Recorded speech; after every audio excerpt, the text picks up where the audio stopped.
So as a photographer, I've used a ton of different lenses in a ton of different situations. And I'm constantly looking for the lens that I think kind of covers all of my bases or most of my bases in one lens, so I don't have to carry along a bunch of different lenses every time I go out, unless there's a specific need for it. And I think I found it, the 35mm RF prime lens. I think this is Canon's most versatile lens that covers pretty much every base for 90% of photographers, including the price. So hear me out. Disclaimer for this video, don't come at me in the comments, saying that this isn't the best lens of all time.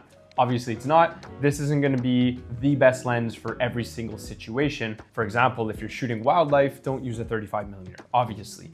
But the point of this video was more to explain that I think this lens covers, the majority of everyday photography situations for a lot of photographers. So if you're looking to pick up a good lens that you can kind of keep on your camera one and done, I think this is the best option, in my opinion. So here's why. So I shoot all kinds of different styles of photography. I shoot a lot of landscapes, a lot of astrophotography. I do portraits. I like doing product photography. I do street photography, all kinds of things.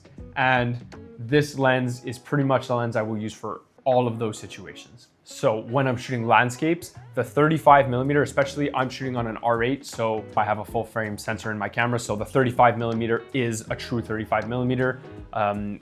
If you're shooting on a crop sensor like an APS-C, this is gonna get cropped down by like 1.6, so it'll be more like a 52, I don't know, whatever the math is, sensor. So just something to keep in mind that it works for me because I have a full frame. But when I'm shooting landscapes, the 35mm is perfect. It's wide enough without being a true kind of fisheye style, like an 18mm wide angle lens, but I think it offers a really natural perspective to my landscapes, which I love.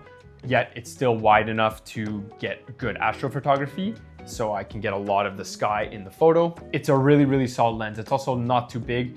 I'm using this box because right now it's on my camera. That's currently what I'm shooting on. Not only do I do my photos with it, but I film pretty much all of my videos with my 35mm as well. So just to kind of show you, you're literally looking at this perspective.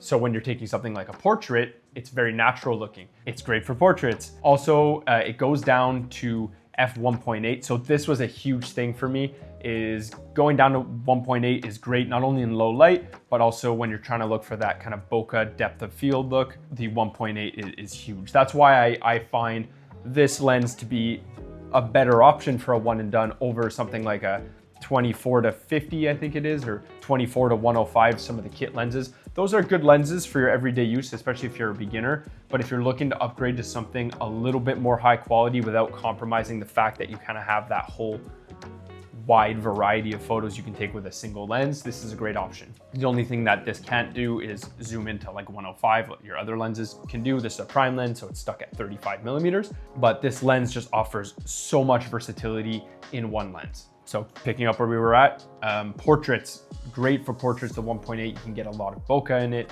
super crisp, super clear, and it has a natural look to it. You can also shoot things like macro. So some of these shots here are shot with my 35mm. So you can do macro shots, flower shots.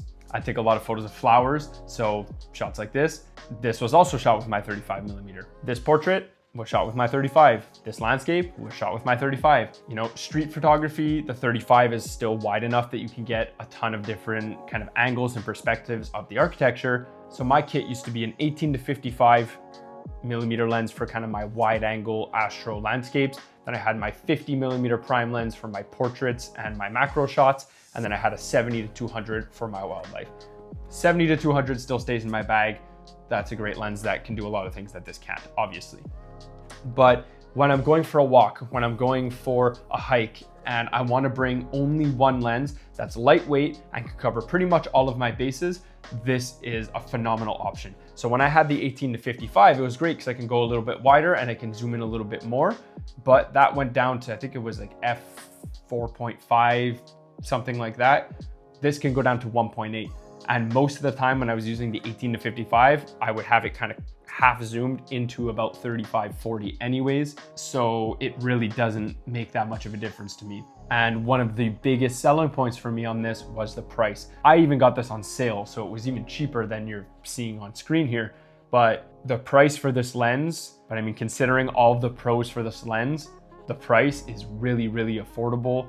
I even think it's a bit more versatile than something like the 50mm, which is another lens I absolutely love, but taking landscapes in that is very difficult depending on the situation. But I find the 35mm is a lot more versatile than the 50mm, just in kind of your everyday all around situation. Really, really affordable lens for a super high quality piece of glass. Can't be happier with it. So if you're looking to either upgrade from a kit lens to something a bit, maybe higher quality, a bit more professional, definitely recommend the 35mm. Side note, I think using a prime lens is really, really good for beginners and intermediates to kind of help you learn how to compose your photos a bit better, things like that. You have to put a lot more thought into it because you can't zoom in, you can't zoom out, it's stuck at 35. So that's just a side point. I think everyone should have a prime lens.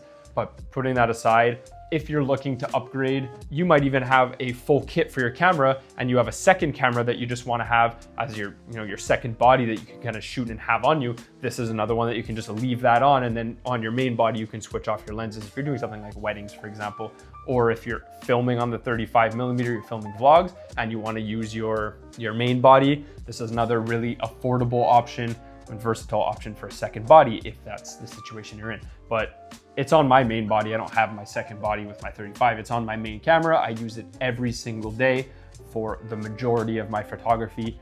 Again, unless I'm doing wildlife, then I'll use my 70-200 or something like that. But for 90% of my photos, and I think the majority of people who just want an everyday one and done lens, I highly, highly, highly recommend the Canon 35mm prime lens. It is absolutely incredible. So you should definitely consider picking one of these up.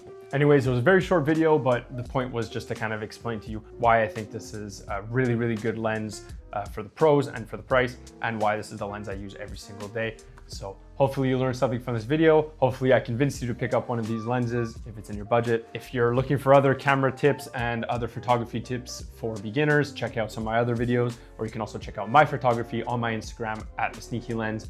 And hopefully you learned something from this video. I'll see you in the next one. Peace.